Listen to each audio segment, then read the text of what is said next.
Welcome to the latest podcast from Exeter Expertise. Today we are discussing the future of work. First, by looking at how work has changed over the last few years, and in particular, the effect of the COVID pandemic on the workplace. Then we're going to discuss what the future of work will mean for both individuals and organisations over the long term. My name is Toby Rowe, and I'm absolutely delighted to be joined today by three Exeter colleagues. Ilke Inceoglu, who is a Professor of Organisational Behaviour and Human Resource Management, along with her two colleagues, both from the Exeter Centre for Leadership, Professor in Practice Ciara Eastell and Professor of Practice Greg Allen. Hello to all of you. Hello. Hi. Thank you very much for joining us. I'd like to start really taking a look back. We're very aware that the world of work is constantly changing. It has for hundreds of years. But for each of you, what would you say has been the biggest change in our lifetimes, perhaps over the last 15 years or so? Greg, perhaps you could start off. Thanks, Toby. I think there's a context here around what I would describe as longevity in terms of this concept of the 100-year life and healthy aging. We're so used to the three-cycle life of education, work, retirement, and that's really moving now into a longer life, which involves longer working. And the implications of that on workplaces and for the workforce, particularly over the last 10 to 15 years, I think, is that we're seeing an aging workforce, people wanting to stay in employment longer, keep working, keep going. And that has some positive implications, lots of positive implications, and some other things that organisations and individuals need to work through. But I suppose in terms of the way that the business school and Exeter Centre for Leadership is looking at this and this last 10 to 15 years, we're seeing the emergence of responsible leadership and the need for leaders, if you like, to be working to do good and not just the pure drive for profit. And at the same time, we're seeing much more interconnectedness in terms of the global workforce through the use of technology and organisational collaboration. And also, I suppose, a recognition that the amount of travel and movement of people between workplaces and going about doing their work and the carbon footprint and the implications of that are real factors. And I think over the last 10 to 15 years, these concepts, this context, and these emerging changes have become really much more clear. Thanks, Greg. That's very insightful. Ciara, Ilke, what would you add to that? I think that was really helpful, Greg, in terms of setting that scene. I think when I think about the last 10, 15 years, the issue that really jumps up for me is around the notion of leadership within organisations and how that has changed over that time. And what we expect from our leaders today. I mean, I can remember, starting my career 25-ish years ago, where the people that were the leaders of the organisation that I worked for, if they said hello to you, you'd be really pleased. That sense of them being kind of distant and somehow kind of superior and senior and so on. And I just think that for the better, the notion of what a good leader in an organisation looks like has changed fundamentally. And I'm sure we'll talk more about it in terms of COVID. But I think that sense of what we want from our leaders, what we feel we need from them in terms of that sense of purpose that you mentioned, Greg, being great communicators at getting that purpose out, being authentic, compassionate, kind, all of those things that we want, but also to be driving us forward in terms of decisive leadership in a time of uncertainty. So for me, I think one of the biggest changes has been around this idea of what does good leadership look like in an organisation, but not just at the most senior levels within organisations. I think we've seen that growth over the last 10, 15 years. And, this is where the business school has got so much to contribute and has contributed so much. That sense that there's leadership potential in everyone, wherever you work in an organisation, however you sit in the power hierarchy, actually everybody has leadership potential. And it's our job as leaders to unearth that talent, particularly diverse talent, and support its development over time. And for me, that's such a welcome development over that 10, 15-year period. Yeah, I agree with all these observations, and I think all of them are linked. And one observation I'd like to add is about the technological changes.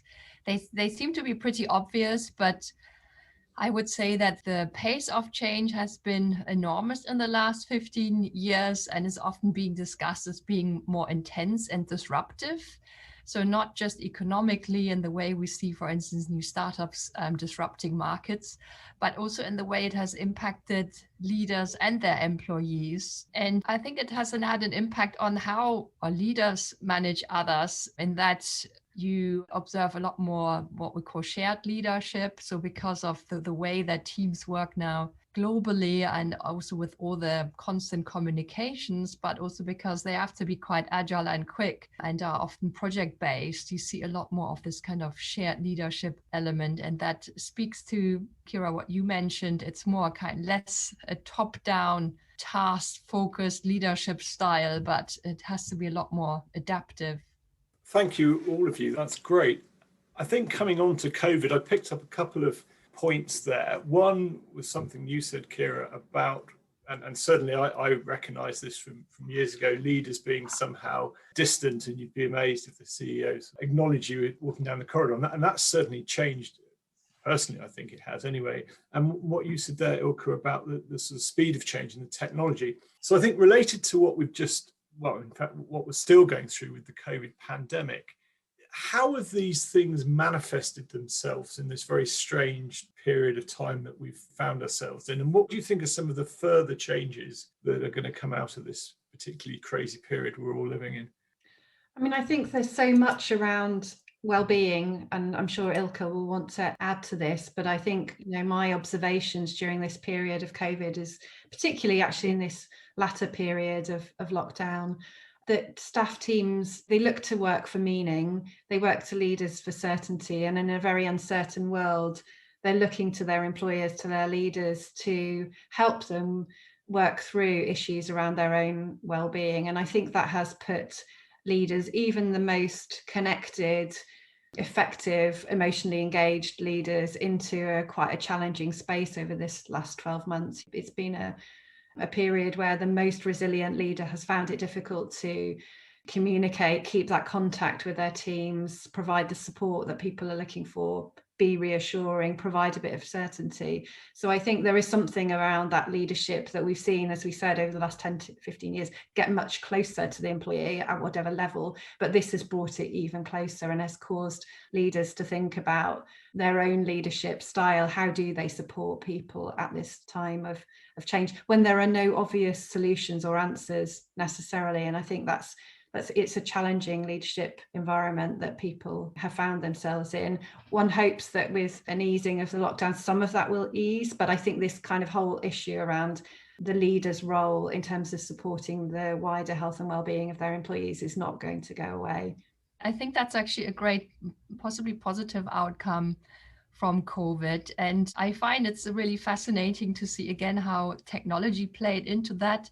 Because on the one hand, technology has really enabled everyone to, for instance, work from home in those jobs where it was possible. It was fascinating to see how rapidly leaders, their teams, whole organizations suddenly adapted to having to work from home really rapidly, and then having to change how they operate, how teams work. And it was a big scramble often, or that's how it was perceived, but somehow organizations made it possible. So I think that's a big positive. And I would say one learning lesson, so linked to what you said, Ciara, is that so we've had all this technology change, the advancement, but one thing that doesn't go away is the need for human connection.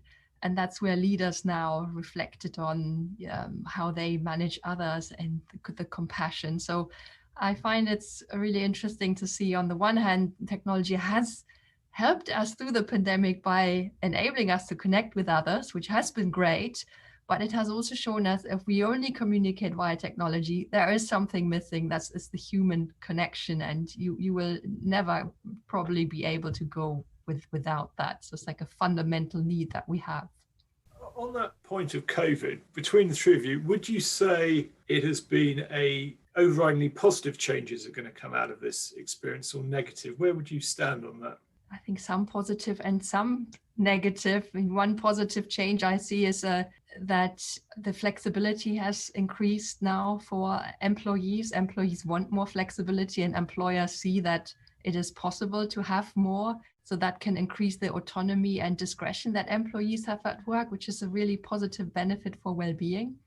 I guess one downside is that as offices, for instance, in the financial sector, banks are already cutting office space, a risk is that we don't manage a good transition where we do keep the human connectedness as we go back, and that maybe some employees will work from home more frequently and feel perhaps disconnected from colleagues in the office. So that I see as a big challenge. And another negative outcome, which is an impact of COVID, is of course the big job insecurity. So it's interesting with the finance sector, just picking up on Ilke's point there. I think the finance sector, as an example, is split on this. You hear about one of the big organizations, global organizations, talking about working from home being, quote, an aberration, and that everyone needs to rush back to the office, and yet others are cutting their office space. When you compare that to tech companies who have said that staff can work from home permanently, implications of that include perhaps there might be lower pay associated with that because they're no longer having to travel to the office. So I think these are all really relevant things that have happened as a result of the pandemic, and there'll continue to be some changing thinking, I think, around that. I'd like to just also pick up on a little bit more of the human aspects around fatigue and burnout and leading by laptop, as I describe it, because the skills that leaders will require in the future, and these have been tested out during the pandemic, to be able to lead by laptop remotely and influence teams, drive and support high-performing teams, whilst also ensuring that there's productivity, and that's how that balances with well-being. That's a real challenge for leaders. And I think that in terms of, we'll come on to education later on, I think, but how we support leaders to develop those skills and have the confidence to keep going and find and deploy different ways to lead and influence their teams, whilst they're also facing potential burnout, isolation, and even trying to find the time and space themselves to think whilst they're being bombarded with online activity. So I do think there will be a balance in the future, that we will come back to a balance, that this virtual way of working is here to stay. And just one other point to that, I would also highlight the particular thing for me in the pandemic about how that accentuated our understanding of the inequalities that exist for working women, for example, in leadership roles, their caring responsibilities becoming much more visible at work, and the need to change attitudes towards flexible working for women and men in that context. Would you say, looking at the pandemic, that working virtually has affected different demographics in different ways? So perhaps if you're just starting out in an organisation, actually you very much crave that human interaction, whereas if you've been working for 25, 30 years, perhaps it's an easier thing practically as well to work remotely. And then I think also, I guess, is the whole point that during this pandemic, people that have been able to work virtually are in some ways the lucky ones. Actually, large swathes of the workforce have had to be in physical organisations and physical places working. So I guess we need to be careful about how the pandemic's affected different demographics. Would you agree?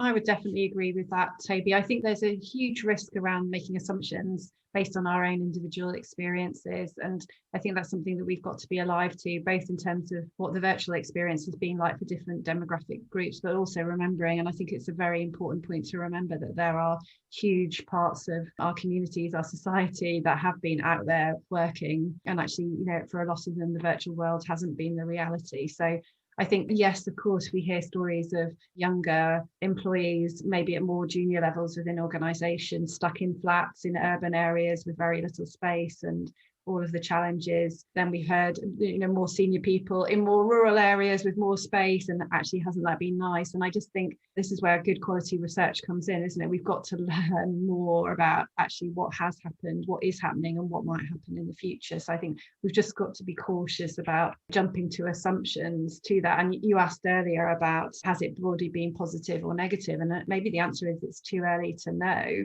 And that a kind of responsive, adaptive organisation will be taking this time now to really reflect on and constantly reflect on, well, what has been good about the way that we've been working? What could be the future? Rather than making these rather brash statements, as Greg said, about anything that's not returning to the office is an aberration. A good learning organisation will be consulting with its staff now, talking to them, understanding how people do want to work. I mean, I'm hearing more and more organisations are doing that, and the results that appear to be coming back, perhaps unsurprisingly, are that people want a hybrid way of working. They want to come in, see their colleagues 1 or 2 days a week if they're full-time, and they'll be able to work at home the rest of the week. But I think the next 6 months, the next 12 months, we'll understand that much more than we're able to today.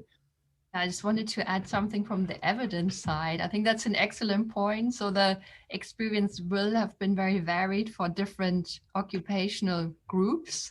So when I look at our own research, so this is a project I've been working on with the University of Leicester and other partners. So we collected data across universities, 2 universities with more than 800 people, and found the well-being was affected by COVID, mainly in May, less so in September. So we did that in 2 waves, May, September, and then a follow-up survey just now. And 2 big factors came out that had an impact beyond everything else that was going on. And those were the level of autonomy people had, and the other one was social support, so the human connection.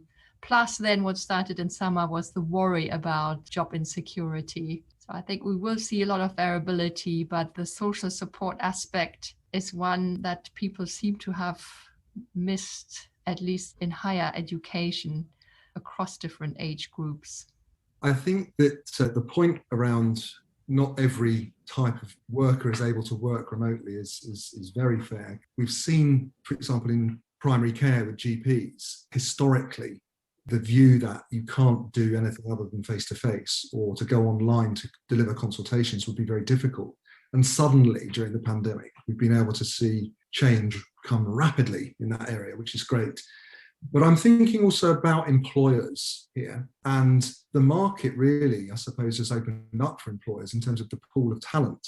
And the pandemic is driving that, isn't it? No longer perhaps will we see employers feeling that they can only dip into a pool of talent in a particular geographical area, because jobs can potentially become more flexible.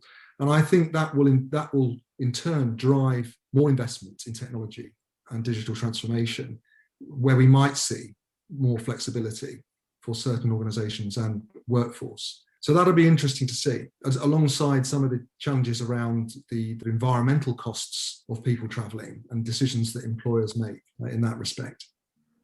Looking to the future and the potential changes that may be coming, I'd like to ask each of you, first of all, what do you think those broad changes are likely to be in summary? In particular, how you think that's going to affect both us as individuals and our own career paths, but also what does that mean for organisations in terms of how they manage people, how they recruit people, how they retain people? I think workplaces potentially, when there is a return to offices in some form, offices themselves will change, many offices, as places perhaps where people go to experience a certain way of working rather than just to go and sit at a desk and do work. I think they'll be less formal. In simple terms, dress codes seem to have disappeared, haven't they? So will dress codes return to many workplaces? We'll see. And I think also this idea that family-friendly workplaces is something that we have to see, because if you're on Zoom calls and other virtual meetings and people's cats are climbing over the back of senior executives and it's just the way it goes, then what will the office of the future look like? Perhaps there'll be more scope for people to have childcare facilities or other areas like how they look after their dependents and balance that with work. And how will employers support that in terms of investment and also risk assess the opportunity of changing the ways of working for people in offices? I think I would reflect on the going back to my earlier point in terms of kind of the leadership of the future.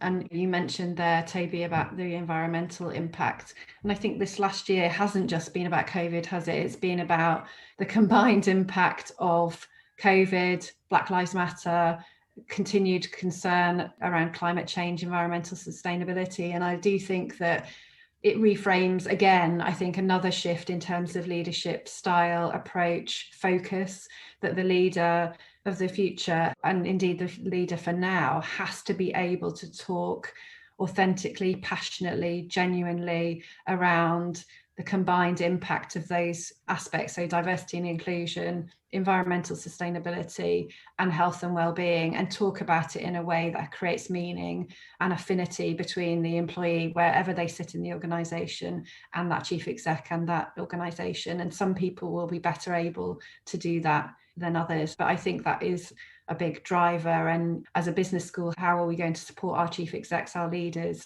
to develop that sort of sensitivity to do that well? Because it's not easy to do that well. It has to come from your inner core, your inner being, part of your identity as a leader. And some leaders will naturally step into that space. Others will find it much, much more of a challenge, I think. That comes onto a really good point, Ciara. Obviously, we're talking to you from the University of Exeter Business School. And I'd really like to finish on looking at what is the place of business education in all of these massive changes that we're experiencing, both in terms of how the business school helps organisations themselves, but also down, as you mentioned there, to helping develop leaders, whether that's the undergraduate level or right up to mentoring CEOs. What does someone like Exeter need to do? From my perspective, 2 points jump out. So one is the thought leadership. So the types of discussions we are having right now, and then evidence-based that help people thinking about solutions and maybe things they haven't thought about. And adding 1 point to what Ciara said in that respect, for instance, when we already think about, and Greg, you mentioned the talent pool can grow now with having the flexibility, that also has implications for diversity.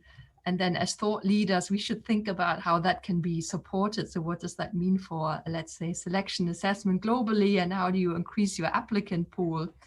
I think the thought leadership is very important. Of course, the educational part is the bread and butter of business schools. And what has come out of a lot of discussions we've had over summer and in the autumn that Ciara, Greg, and I organized as part of the Future of Work initiative, where skills that seem to be still in great demand are soft skills and creativity. So skills that will not go away through automation. So business schools need to equip leaders and the next generation of leaders really with these skills. And in addition, of course, tech skills, you need them, but tech skills alone won't cut it. And another skill set that came out is, if you call it a separate skill set, is but the role of the translator. So someone who can translate what it means to have techie outputs and explain to the rest of the organization in order to strategic decision making what those technical results mean. And we don't actually have enough translators yet. So I see this as a big gap. I'd build on this really excellent points from Ilke and just reflect back on my point about the 100-year life and lifelong learning, I suppose. If we consider this concept of lifelong learning, and for the business school, where we engage with and access people who are developing in their careers in different roles, and how we develop those hard and soft skills, I think we need to work with many different people out there, including policymakers and other areas of education, because folk will be coming through at different points in their life. I think I would add to that, Toby, in terms of what Ilke and Greg just said around the role of business education. And in addition to what they've both offered, I do think that there is an important role in terms of business schools as a space for reflection for our business leaders at whatever level, a space to connect with others, to challenge and debate thinking, because there are so few spaces, in a sense, for people to have that opportunity to step back a little bit, reflect, as Ilke said, engage with the research, be challenged, but also to build that network of other leaders who can help them kind of maintain that resilience. So for me, I do think there's something around that ability to step back, that role that we can play as a space for, as I say, reflection, connectivity, ideas, data and evidence. And that is incredibly powerful for business leaders to have that opportunity, and we can give it to them in an incredibly good quality, effective way. What a great point to finish on. Really great insights there into the world of work, how it's changing and how it's going to change again. Thank you very much for all your time. Thank you.